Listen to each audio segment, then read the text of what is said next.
and welcome to a special program called Cricket Predicta. This is Sunil Yashkalra signing in on behalf of 1xBet for Making Infrastructures, and we are presenting the show live from Marbella Resorts in Sharjah. And today we are discussing two matches that are happening today, but also we're going to talk about the biggest colossal damage that happened to Mumbai Indians last night. But before that, let's talk about the 20th league match. On the 18th session of the IPL 2025 was played between Mumbai Indians and RCB. Remember, Mumbai Indians is a 5 times winner and RCB has not won anything. In fact, they've had one of the most appalling losses in the history of IPL, but that's a different story for another day. Batting first, RCB scored 221 runs for the loss of just 5 wickets in 20 overs. Virat Kohli and Patidar scored a brilliant, both of them scored half centuries. In reply, RCB scored. Mumbai Indians could only manage 209 runs. The defeat margin is getting smaller and smaller, and which means that this is the bonanza time for the fans. Well, that was last night. In today's episode, we talk about two matches scheduled. The first clash is between Kolkata Knight Riders and LSG, which just is on the brink of finishing, while the second match will see Punjab Kings and Chennai Kings take on head-to-head. And we have an exciting lineup of the guests today. More importantly, we'll go back to our guest. Paul Dinette, the podcaster and the cricket journalist from Sydney, Australia, joins us on this special edition of Cricket Predicta. Paul, the Kohli of today versus the Kohli of what you saw maybe 7 years ago, do you see any difference, any change? Has he metamorphosized into a giant batter of this IPL? Your views, Paul? Oh, superb innings from Kohli, and really important because, you know, he's the master of the runs chase and timing his innings perfectly in the second innings. But when you've got to create the game and you don't know what a good total is, you don't want to be left short. And to have scored 50 off 29 balls, his fastest 50 in the IPL for something like 7 years, it turned out to be crucial because Mumbai only were about 12 runs shy of the total. Not only that, he kind of gave some support to, allowed Patidar to play himself in, and then Patidar took over and played magnificently, and then Jitesh Sharma at the end. We shouldn't forget his contribution as well. I think it was his exclamation mark that he placed on the innings and got it up to around about 220 that ultimately just pushed it out of the reach of Mumbai. So yeah, those three players, all three of them can take a lot of credit for the victory. Right. Thank you, Paul. We move on to the second question. Do you think Mumbai Indians need to think of some changes in their batting regarding the reshuffling of the batting order? What's going wrong? Is there a classic case of too many skippers in the side, which is causing the disgruntledness of the team? Whatever is the problem is of the batting itself of Mumbai Indians. Your views, Paul? It's a very interesting question. I mean, sometimes we tend to be a bit reactive and go off what happened in the last game. And if you just look at this last game, you'd say, well, Hardik Pandya, you'd want him higher up the order. You'd want Naman Deer higher up the order, and maybe someone like Will Jacks a bit lower. But that's just looking at this last game and extrapolating from that. I mean, I think that Tilak Varma's a case in point. The previous game to this one, he was retired out for batting too slowly. Last night was absolutely superb and almost looked like he and Hardik Pandya were going to win the game for Mumbai. And Will Jacks, his career record is excellent. He's an explosive batter. So I think the one thing I would say, and if I was a Mumbai Indians fan, I would want Hardik Pandya up higher. And I think that when you've got a player who can clear the boundary like that, and I've said it before about Tim David as well, I think you might as well give them as many balls as you can, because if they happen to go off, then they win you the game, and you don't want them to be exploding right at the end and running out of balls.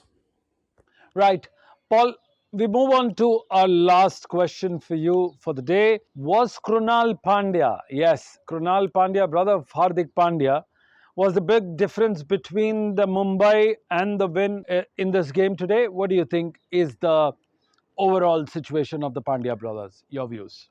Well, what a topsy-turvy night for the Pandya family. For most of it, it was Hardik who was on top. A couple of wickets and then really good innings, including hitting his brother for 2 consecutive sixes. At one stage, it looked like he was going to win it for Mumbai.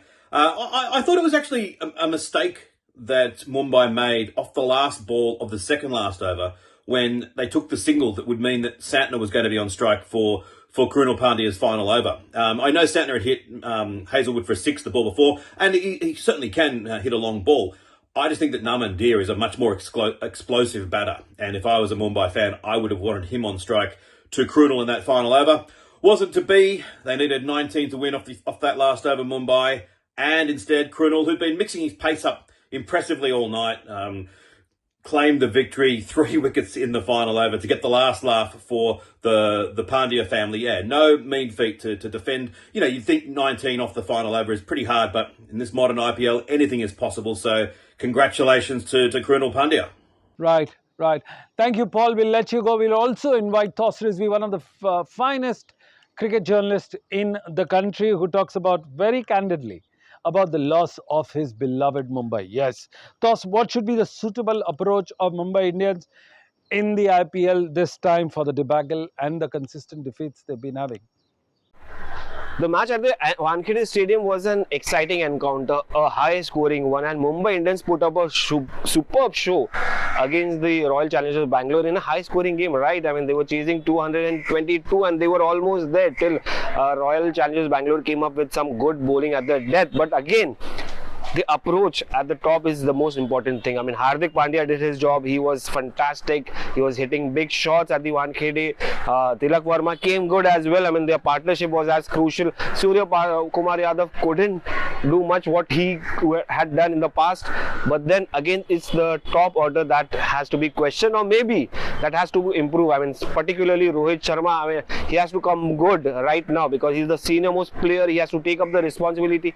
He has to put up a show if Mumbai Indians have to come back into the tournament, because it's been very disappointing season so far for Mumbai Indians, who were 5-time champions, but you see them, struggling at the bottom of the points table. So it's something, the approach has to be coming from the top order. That's it. The middle order has come back. Jasprit Bumrah, the best part is he's back, and it's somewhere or the other the bowling has to come good as well. But the most important aspect is Rohit Sharma getting back into form for Mumbai Indians is very, very important. RCB seems to be a completely different team altogether, Toss. Do you think that they've changed and transformed themselves into a big, giant killer team with great bowling attack? Your views on this, Toss? See, in the past, Royal Challengers Bangalore have had some of the greatest of the players, bowlers rather, I would say, playing for Royal Challengers Bangalore, including Zahir Khan, Dale Steyn, you name it, Anil Kumble, you name it, Yuzvendra Chahal, who's the top wicket taker. He has 139 wickets for Royal Challengers Bangalore, can you imagine? So they have had some of the best bowling lineups, but they were more individual greats rather than as a team. But this team, this particular bowling lineup of RCB is looking very good, very confident, especially at the death. I mean, yesterday's match was the point that could have been proven right now, that they have a very subtle, a very intelligent attack. If you add Josh, along with if you add Bhuvneshwar Kumar with Josh Hazelwood and Yash Dayal, I mean, they make a good, interesting pair. The way they varied their pace, I mean, of course, Josh Hazelwood brings in a lot of experience. Bhuvneshwar Kumar himself has played a lot of cricket and he's a master, in fact, at the bowling at the death. Yash Dayal may be a youngster, but he's still learning, and he did a great job last night. Krunal Pandya adds on to that left arm spin. He got 4 wickets the other day. So overall, it looks a fantastic attack, a good good combination, I would say, for Royal Challengers Bangalore. Of course, their batting is very, very important, and it's coming good under Virat Kohli. I mean, not as a player, but as a mentor or as a senior player. But Rajat Patidar is doing good job as a captain, using his bowlers very smartly. And yesterday's match was the proof exactly that how he used Bhuvi, Josh Hazelwood, Krunal Pandya so well. Krunal got 4 wickets, and the way he varied his play, the way he bowled those short balls, impressive. Bhuvi was again good. Yash Dayal was super, bowling those cutters, bowling those slow bouncers. Josh Hazelwood, we know what he can do. So yeah, overall, I would say a good combination. Maybe not. They don't have the legends of international cricket. Of course, Bhuvi has done, but he's not among the legends, right? He's a very extraordinary player. But I still say it's a fantastic combination when it comes to Royal Challengers Bangalore. And this will make Royal Challengers a threat to the other teams, this particular combination. Well, it's always nice to get the commentator, former Indian cricketer, the off spinner, the selector, Sharandeep Singh into the house and join the discussion. Sharandeep, welcome to the show. The match between the Punjab Kings and the Chennai Kings. I wonder where your heart and mind is, because you've played both the places very efficiently. CSK has been dominant over Punjab Kings in head-to-head clashes in IPL history. But will it be different considering Chennai, nothing seems to be going their way this season? Your views? Hi, good evening everyone. My name is Sarandeep Singh and today we are talking about the very crucial game for Chennai Super Kings. जैसे कि हम सब जानते हैं कि Chennai super Kings 5 बार की champion रह चुकी टाटा आईपीएल में, बट अभी तक का सफर 2025 का सफर उतना अच्छा नहीं है उनके लिए. बैक टू बैक मैचेस हारते जा रहे हैं, मुश्किलें बढ़ती जा रही हैं कप्तान ऋतुराज गायकवाड़ के लिए. अपने रन नहीं बन रहे, गेंदबाज उतना अच्छा प्रदर्शन नहीं कर रहे, तो ओवरऑल टीम उतना अच्छा प्रदर्शन यहाँ पे इस टाइम नहीं कर पा रही है. और जिनके साथ आज वो खेल रही हैं पंजाब किंग्स, वो एक बेहतर प्रदर्शन कर रही हैं. पहले 2 मैचों में बड़ी अच्छी उन्होंने गेम शुरू की है, अच्छा प्रदर्शन किया. नए कप्तान श्रेयस अय्यर एक बेहतरीन परफॉर्मेंस करते हुए वहां पे लगातार रन बनाते हुए उनके लिए, प्रभसिमरन ने 100 बनाए उनके लिए, गेंदबाज अच्छी गेंदबाजी करते हुए. तो आज जो है कि मैच जो क्रूशल मैच उनका जो पलड़ा है, देखते हैं किसका भारी यहाँ पे रहता है. Sharandeep, it's very exciting, and they say cricket is a great leveler, and that it has proven for both the teams. Chennai Super Kings, who won victories, super uber dominant team in the IPL, suddenly languishing at the bottom 3 of the table, and suddenly you find Punjab, who hasn't done brilliant in the previous editions, suddenly seems to be one of the top 3 teams in the tournament. What is your assessment? What went right for Punjab and what went wrong for Chennai? Your views? Punjab को यहाँ पे जरूरत है, इस तरह अच्छी cricket खेल रही है कि अपना जो विनिंग मोमेंट जो पिछले मैच में रुका है उसको दोबारा उस विनिंग मोमेंट को शुरू करें. और चेन्नई कहीं ना कहीं ये सोच रही है कि अगर इस बार टाटा आईपीएल में बने रहना है, अगर रेस में बने रहना है, तो कहीं ना कहीं आज का मैच जीतना जरूरी हो जाएगा. तो आइए देखते हैं शाम को कि कौन सा पलड़ा भारी पड़ता है, ऋतुराज का या फिर श्रेयस अय्यर, जो इस बार बहुत ही बोल्ड क्रिकेट खेल रहे हैं, एग्रेसिव क्रिकेट खेल रहे हैं. और उनके आने से पंजाब एक डिफरेंट लेवल पर टीम देख रही है. Well, we've got the players' perspective, we've got the podcasters' perspective, we've got the journalist perspective. Now it's time to rope in the Uber coach, who's currently in Dubai right now, Stanley Chiodza, the former Zimbabwean coach for the team, the bowling coach. Shreyas Iyer, Stanley, has been in one of the best form of his IPL career. Will he play an impactful role throughout the season, considering he's got some of the most amazing runs?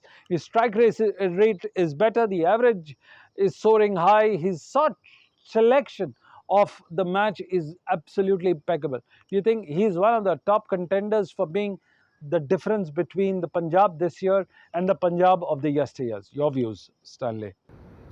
Sunil, thank you once again for having me on this wonderful show, talking about this wonderful game of cricket and importantly the IPL.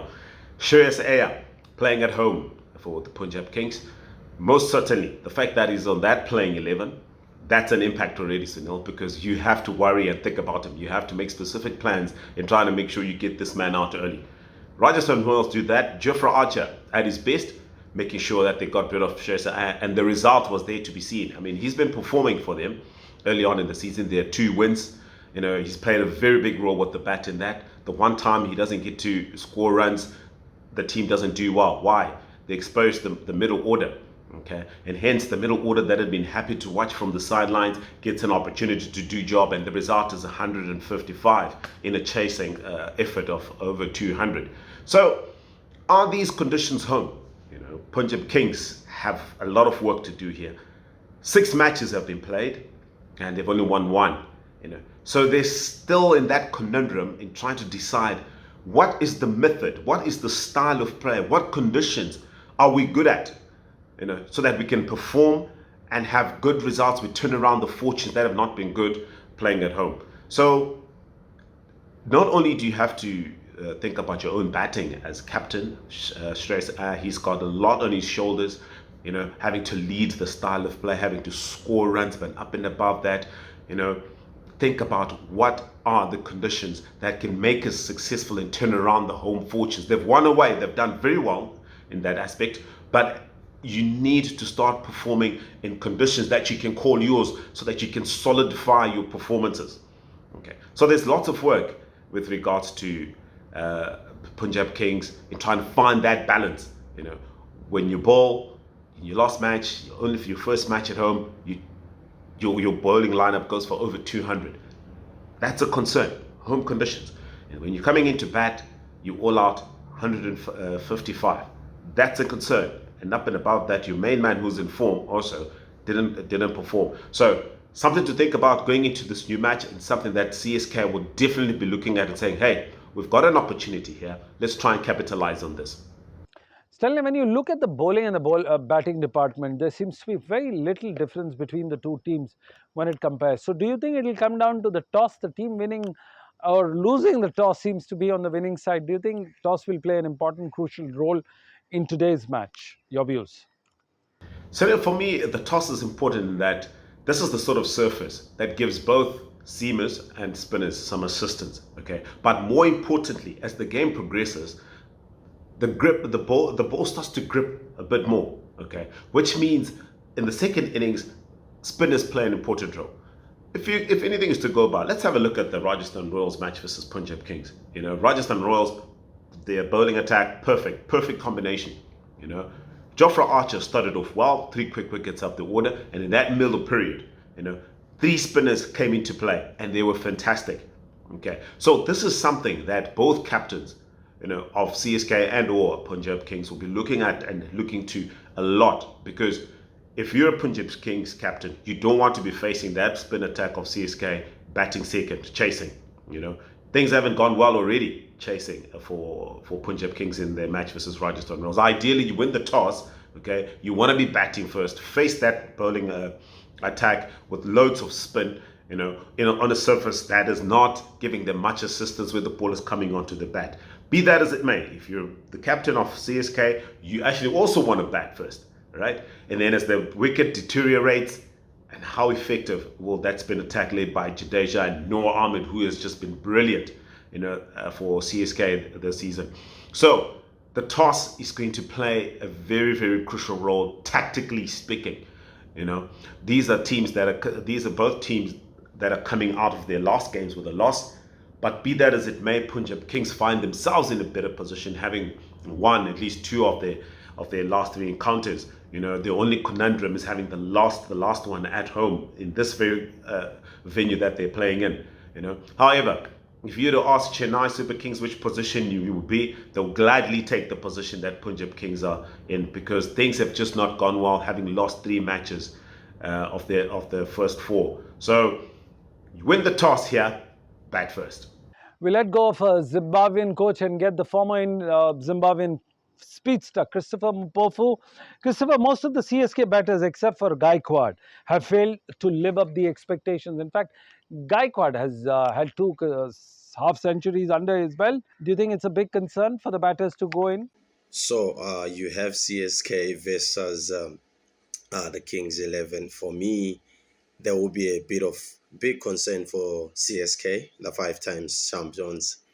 Why do I say so? When you're looking at it at the moment, there's only one batsman that you can say he has really done well for them, and that is the skipper Gaikwad, who's done very well. But you're looking at the other batsmen around him; they haven't really got going, should I say. We're looking at it, you've got someone, maybe Shivan Dubey, he hasn't scored big, but every time he has come in, he look like he's someone who looks in form, but he hasn't. But you're talking about collectively, looking at the whole group, making sure that they are scoring runs. So at the moment, it's a little bit of a struggle for CSK, and I'm sure they know that they have to get going. The other batsmen, they know they have to start going right now, because yes, you've got time, but you look at it, 2 or 3 games coming up and you don't win, you realize you already out of the playoffs and everything. So for me, it is a big concern. And the other thing that I would love to see,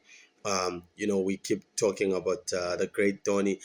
Sometimes I feel like he ends up just coming in a little bit later in terms of his shots. He starts playing his shots a little bit, just a little bit too late. So sometimes that can be a high mountain to climb. So I think maybe he needs just, yes, you need few balls to have a side, but sometimes I think he takes it a little bit too deep and it becomes a little bit of a big mountain to climb. So that will be another concern to see how it goes also. But we know he can win games. So like we said, it's a big concern for CSK at the moment. They need someone to partner Gaikwat and get big runs. So they need all, even the senior guys there, to come to the party and make sure that it is a good game for them. Right, right, right. Thank you. We move on to the next question. Again, it's a head to head battle between Khalil Ahmed, who's been dominant against the Punjab skipper Shreyas Iyer. And when you look at their head to head battle since 2019, they've conceded only 25 runs of 20 deliveries, including 8 dot balls.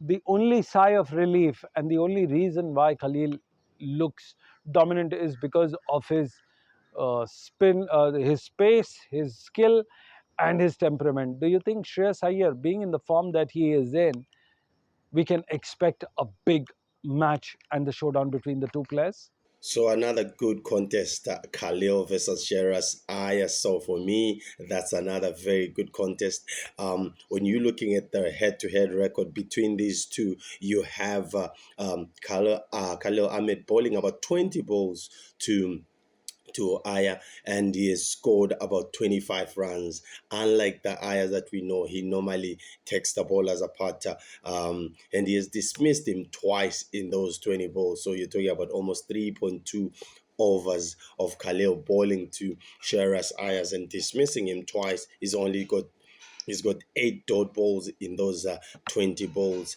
and he's hit him about 1-6 when you're looking at that, and the strike rate is about 123. So for me, it's unlike the Shiras Ayers we know at an average of only 12.5. So this is going to be interesting. But tonight, should I say, for me, the person that I will say is going to win the battle is Shiras Aya. Why do I say so? He looks like he's in good touch, and the confidence in him looks very, very high. And not taking anything away from Khalil, who's done quite well so far when he has played. For CSK this season. So it's going to be interesting on how it goes. But for tonight, I'll say the battle goes to Ayas. Because of the confidence, I'm saying tonight he's the one who's going to come out on top. Yes, the battle between the two of the head-to-head between the two of the star players, Rituraj Gaikwad of CSK and Arshdeep Singh, seems to be one of the best battles of the tournament. They face off from 21 to 24. They've conceded 40 runs in 35 deliveries, including 17 dot balls. Yes, that dot balls talk about the good form Arshdeep is against Rituraj Gaikwad. Do you think this matchup will hold water between the two teams tonight? So Ashdeep Singh versus uh, Gaikwad, another one who is in form, should I say, for CSK, who has looked consistent, who has looked like he's been doing well for them. So this is another good battle that I am looking forward to. You've got Ashdip on the other side. So why I say this is a proper clash of the titans when you competing with these two. Ashdip, a world class bowler, not only for for for for for for his team, but even for India, he's done that quite well. His records, his numbers are telling you everything. A great left arm seamer who can swing the ball both ways. And Gaikwad at the other end, he's looking in good touch for CSK. When you're looking at this record, you've got Ashley bowling about 35 balls to Gaikwad and only scoring 40 runs of those balls, and he has taken him out 3 times. And that's another concern on the other side for Gaikwad. And then he was bowled 17 dot balls to him in those stats at the same time. He's hit him 7 4s, and he doesn't have a 6. Remember that. That's the other concern at the other end, but not a big concern. Like I said, Gaikwad is looking like he's in good touch comparing to all the other CSK Perez, and he's got a strike rate of about 114 in those, and the average of 13.3. Once again, you ask me, who do you think is going to come out on top tonight? I'll say Ashdeep Singh, because why do I say that? He's got that skill of moving the ball and doing all those sorts of things with the cricket ball. So not taking away that Gaikwad is playing well, but also you're talking about the confidence that the team has. That is the CSK team. The confidence is not as high as they want it to be. So I'm looking forward to it. Ashdeep, on my side, saying you. Well, that's all we had time for the beautiful session of Cricket Predictor brought to you by 1xBet, Hubeki Infrastructures Delhi. This is Sunil Yashkalra saying adios and urging the fans not to touch the report. Don't change the channel. We'll be back after the short commercial break. Don't go anywhere else. For more such videos, subscribe to the Newsx YouTube channel, hit the bell icon.